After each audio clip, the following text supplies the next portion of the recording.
Hello everyone, this is going to be a video response to Nonstampcollector's challenge for theists. Now, I'm not a Christian, Muslim, or Jew as you stated, but I hold to the position of monotheism, so I'll take the time to answer your challenge. The first part of this video is to show why your challenge is disingenuous and a bit erroneous, and the second part will answer your challenge. The reason why your challenge is a joke, Nonstampcollector, and I don't mean to insult, it just seems like you didn't put that much thought into this video when you made it. First, you concede on the existence of a deity, or multiple deities, for the sake of the question, but then you ask us to prove there's only one deity. Do you see the problem yet? You claim this challenge will be easier to answer than establishing the existence of God. Are you kidding? You can't concede then ask for proof of what you conceded on. And I know they're two different claims, but one is implicit to the other.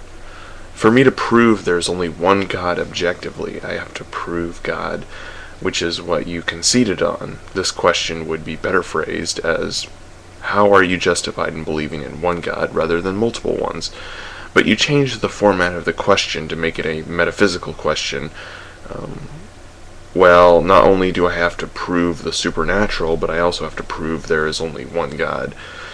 Proving there is only one deity assumes there is a deity, and even if you actually phrase this question properly, it still would be just as hard, because you conceding on a point that the supernatural exists does not help me prove there is only one deity, because it's impossible to prove there's only one without showing what the deity is and why there is no others. Also, you say Occam's razor isn't good enough in your description because it's not actual proof. What you fail to realize is you asked for proof and evidence. Not only proof, if it's proof you want, you're just going to end up getting destroyed repeatedly by any other intellectual theists on YouTube because of that gigantic special pleading fallacy you're committing. You say you want it to be scientific, but if you had any knowledge of science at all, you know that science doesn't prove anything. Theories aren't proof. They're something that hasn't been proven false. So not only does it have to be falsifiable and testable, but it also has to be provable. That's a standard so high you wouldn't be able to believe in evolution if you put your own beliefs in the same scrutiny. And I'm only making that point because evolution can't be proven. I believe in evolution, but I wouldn't be able to believe in it if I applied your criteria of evidence for God to it. Also, your question is redundant. If I prove something, the claim doesn't have to be falsifiable or testable because it has already been proven. Claiming married bachelors don't exist is not falsifiable, yet it has been proven to be true. So it's impossible to falsify anything that has been proven, so your question is contradictory. And once again, I don't mean to say you don't have any understanding in science, I just think this video is really bad, and maybe you need to rewatch it. So in summary, I can't prove there's only one deity without proving a deity first.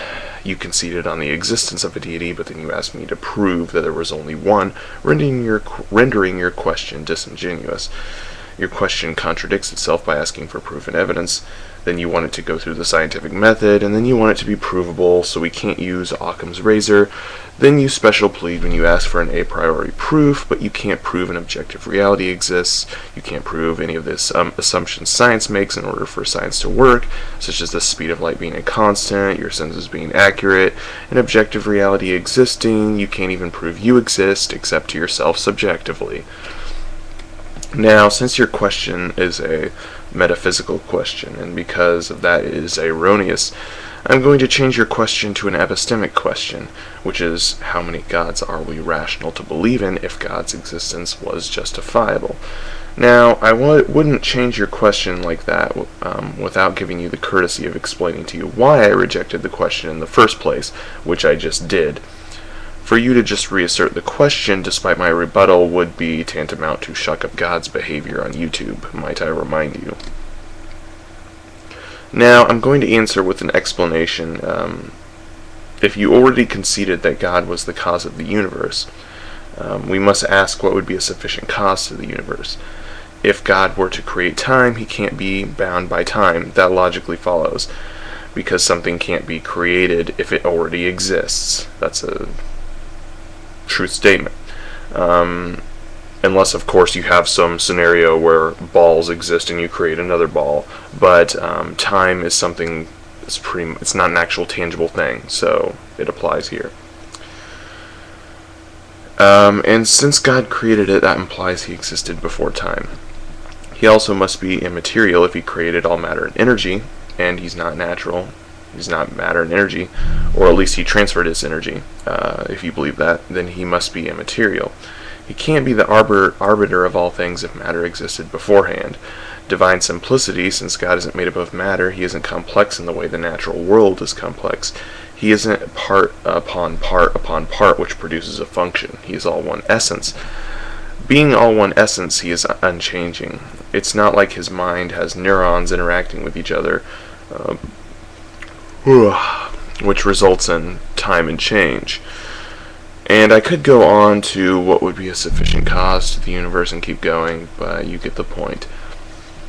Now let me present you with a syllogism if we're going to concede that God is the cause to the universe, which your question claims to do. 1. Every cause and effect relation has one cause for every effect. 2. God is the first cause to the universe.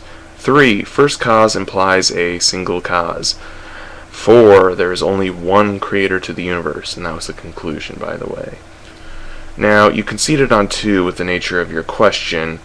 1 and 3 are justifiable on their own. So yeah, saying that you'll assume God exists if I can prove one creator. Now, metaphysically speaking, I can't prove the statement there's one God no more than you can prove the statement nature is all there is. Both are positive claims, both can't be demonstrated. However, we can talk about the causes to this universe. We just can't assert that there's only one God everywhere and anywhere. Who knows if there's a creator to another universe somewhere in a land far, far away. I could probably show you why that is not the case, but I won't do it today. That's for another video. Now, this syllogism assumes multiple gods didn't interact with the universe after the first cause, but you being a naturalist, at least I think you are, can demonstrate why that didn't happen, right? I'm sure you can show me lots of evidence that only natural events followed from the first cause, if there even was a first cause. And if I was allowed to use Occam's razor, I could rule out all those other supernatural causes because they weren't necessary for the formation of the universe, only for the first cause. But Occam's razor isn't provable, so I don't know if I can use that one. But since I already demonstrated that was special pleading, I think we can call it a safe bet and use Occam's razor here. So, hope I answered that question. By the way, I enjoy all your videos. I just think this video was a bit weird, and I don't know. But anyways, take care. See you later. Ta-ta for now.